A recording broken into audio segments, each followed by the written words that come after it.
का टाइटल आपने देख लिया होगा। I am going to talk about some major changes expected in JEE Main and NEET 22 and 23। Changes के पहले मैं ये कहना चाहूंगा, जिन हमारे न्यू व्यूअर्स ने अभी तक चैनल सब्सक्राइब नहीं किया, इमीडिएटली सब्सक्राइब करके नोटिफिकेशंस ऑन कर लें, ताकि all type of strategy videos to boost your performance and your overall upliftment आप तक इमीडिएटली पहुंचते रहें और कंटेंट वीडियोस भी लगातार आप तक आ सकें। काफी दिनों से मेरे पास टाइम नहीं मिल पा रहा है, इसलिए कंटेंट वीडियोस कम आ रहे हैं, लेकिन next week onward I am trying my best की बहुत अच्छी स्पीड में फिजिक्स के जो कंटेंट वीडियोस हैं, ऑल्दो हमारे चैनल के ऊपर मोर देन 9000 वीडियोस हैं और पूरी फिजिक्स अवेलेबल है मल्टीपल लेवल पे, चाहे वो जेईई मेन हो, नीट हो या जेईई एडवांस हो, everything you can prepare with Physics Galaxy. You have the support of Physics Galaxy books as well and lot of resources are there on our channel and our website. But next week से और नई चीजें I will start posting. So अगर हम इस video की बात करें, सो सबसे पहले मैं 22 की बात करता हूं, जहां पे कि चेंजेस बहुत ज्यादा बड़े नहीं है लेकिन बहुत इंपॉर्टेंट है, सो ध्यान से सुनिएगा।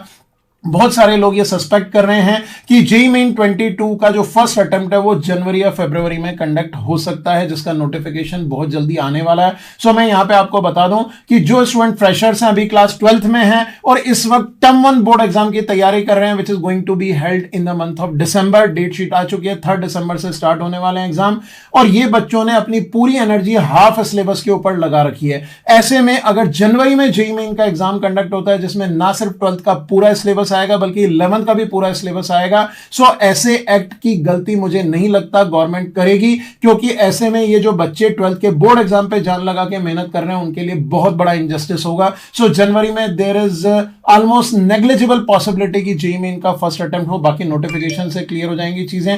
फरवरी में भी चांसेस बहुत कम है, क्योंकि एक ही महीने का गैप होगा बोर्ड एग्जाम के बाद, और वो भी बोर्ड एग्जाम जो पार्ट सिलेबस का है। दूसरी चीज, अभी तक 21 की जेईई की काउंसलिंग इज गोइंग ऑन, सो उस काउंसलिंग के साथ में बच्चों को टाइम चाहिए, जिस टाइम पे when they decide to take a drop, तो 1 या 2 महीने के गैप पे चांसेस बहुत कम है। अगर कंडक्ट होता है तो मल्टीपल अटेम्प्ट के साथ ही होगा। लेकिन आप ये सोचिए कि अगर फरवरी में एग्जाम कंडक्ट नहीं हुआ तो इन दैट केस अप्रैल में वापस से बोर्ड के टर्म 2 एग्जाम है, तो सिर्फ बचता है मार्च, और उसके बाद आप सोचिए क्या 4 अटेम्प्ट हो पाएंगे अप्रैल के बाद? मई, जून और जुलाई में, या अप्रैल में भी कंडक्ट किया जा सकता है ड्रॉपर के लिए। In that case again JEE advance is going to get delayed और काउंसलिंग वापस से अगस्त या सितंबर तक पहुंच सकती है। सो पॉसिबिलिटी है, लेकिन रिलेटिवली कम है। तो एक और कम पॉसिबिलिटी है कि शायद 4 अटेम्प्ट ना हो पाए, 2 या 3 अटेम्प्ट हो, बाकी टाइम विल स्पीक। लेकिन एक चीज जो सबसे ज्यादा आपके सामने दिखाई दे रही है, वो मैं री एम्फेसिस करना चाहूंगा। पिछले वीडियोस में, लास्ट ईयर भी मैंने ये बात बोली थी, क्योंकि टर्म 1 एग्जाम बोर्ड का इस बार एमसीक्यू है, तो बहुत सारे स्टूडेंट जो सीधा सिर्फ सीबीएसई बोर्ड की तैयारी कर रहे हैं और टर्म 1 पे जान लगा के मेहनत कर रहे हैं, they are going to be one of the best contenders for JEE Main as well as NEET. अगर वो बच्चे जेईई मेन और नीट की तैयारी नहीं भी कर रहे तो टर्म 1 की वजह से they are going to increase the competition like anything in 22। तो 22 के स्टूडेंट्स को मैं पहले ही बता चुका हूं, एक तो ऑनलाइन एनवायरनमेंट ने एक इतना बड़ा बून क्रिएट कर दिया है, जिस वजह से जो बच्चे कहीं ना कहीं सोशली बहुत ज्यादा इन्वॉल्व नहीं है, वो दिन रात घर पे बैठ के लगे हुए। I have discussed with many student who are preparing for JEE Main 22 and NEET 22। वो ऑलरेडी पिछले साल के रिजल्ट को लेके बहुत ही एंथुसियास्टिक है, क्योंकि जेईई मेन में 18 बच्चों की ऑल इंडिया रैंक 1 थी 21 में, नीट में 3 बच्चे 720 ऑन 720 के साथ ऑल इंडिया रैंक 1 पे रहे। लास्ट ईयर 2 बच्चे थे। ये बात पहले ही मैं इंडिकेट कर चुका था कि इस बार कट ऑफ हाई रहेगी, और 710 715 पे बहुत सारे बच्चे रहे, 705 पे तो नीट में इस बार टॉप 100 कट हो गया था। सो आप ये मान के चलिए, जो ऑनलाइन की एनर्जी से लगे हुए हैं, जिनको किसी की गाइडेंस या एड ऑन जरूरत नहीं है, और दिन रात 24 घंटे में से 15 घंटे घर पे बिना हिले लगे हुए हैं, तो आप ये मान के चलिए these students are going to enhance the competition like anything. Board का टर्म 1 भी बहुत सारे बच्चों को एमसीक्यू के लिए मोटिवेट कर रहा है, and they are also getting into competition. और अगर जनवरी फरवरी में जेईई मेन एग्जाम नहीं होता है, तो ये लेट होने का सीधा सा इंडिकेशन है कि कंपटीशन कई गुना बढ़ेगा। और तीसरा फैक्टर जो कंपटीशन बढ़ा रहा है, वो है ऑफलाइन क्लासेस शुरू हो रही हैं, जिसके बारे में बता चुका हूं। ज्यादातर ऑफलाइन क्लासेस शुरू हो चुकी हैं, और जो बच्चे ऑफलाइन के साथ अलाइंड हैं, वो भी पूरी एनर्जी अब 720 ऑन 720 पे लगा रहे हैं, या जेईई मेन के बच्चे 300 ऑन 300 की कोशिश कर रहे हैं। और आप ध्यान रखिए कि अगर आप अपने दिमाग में target full on full score को लेके चलते हैं, तो आप ये मान के चलिए, when you dream for sky and you are heading towards sky, certainly in the pathways चांद तक तो पहुंच ही जाओगे। सो माय डियर स्टूडेंट, उसी जील के साथ, प्रैक्टिकली इंपॉसिबल गोल्स नहीं है, लगे रहो पूरी जान लगा के। जो मैंने वेरिएशंस बताए हैं ये टाइमिंग के वेरिएशंस है, कंपटीशन के वेरिएशंस हैं, कई फैक्टर्स हैं जो कंपटीशंस को बढ़ा रहे हैं।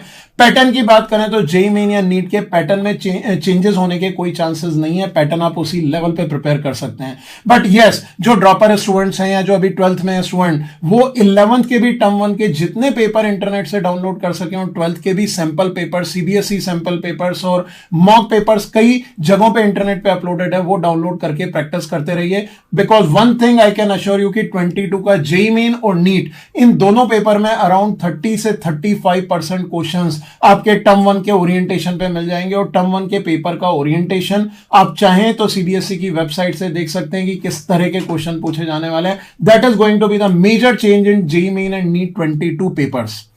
अब बात करें 23 की, तो वहां पे इन सारे चेंजेस के अलावा एक और मेजर चेंज होने की पॉसिबिलिटी है। सर्टेनली 23 में एग्जाम्स डिले तो नहीं होंगे, लेकिन एक जो सबसे बड़ा चेंज आ सकता है वो ये कि आपके स्कूल एग्जाम्स और बोर्ड एग्जाम्स का जो वेटेज है उसका एक फ्रैक्शन आपकी फाइनल रैंक कैलकुलेशन में जेईई मेन में भी और नीट में भी पॉसिबली लिया जा सकता है। कई ड्रॉपर स्टूडेंट्स कहेंगे सर ऐसा तो हो ही नहीं सकता। माय डियर स्टूडेंट, ये पहले भी हो चुका है जेईई मेन कंडक्शन में, नीट में अब तक नहीं हुआ है, लेकिन क्योंकि कंडक्शन बॉडी एनटीए सेम है तो सेम रूल्स एप्लीकेबल हो सकते हैं। नीट को ऑनलाइन भी कंडक्ट किया जा सकता है 23 में, 22 में चांसेस कम है, बट आप देखिए शायद हो सकता है 22 में ही ऑनलाइन हो जाए। That time is going to speak. हम इस पे अभी कमेंट नहीं करेंगे, लेकिन मेरे लिए बहुत जरूरी है कि 23 के स्टूडेंट अपने स्कूल एग्जाम्स को लाइटली ना लें। और जो स्टूडेंट्स इस वक्त अभी क्लास 10th में है वो तो 10th के टर्म 1 पे पूरी जान लगा के फुल ऑन फुल पे फोकस करें, क्योंकि 24 के लिए मैंने इस वीडियो में तो नहीं लिखा है। जैसे जैसे इंसाइट मिलेंगे अपकमिंग वीडियोस में I am going to share with you, लेकिन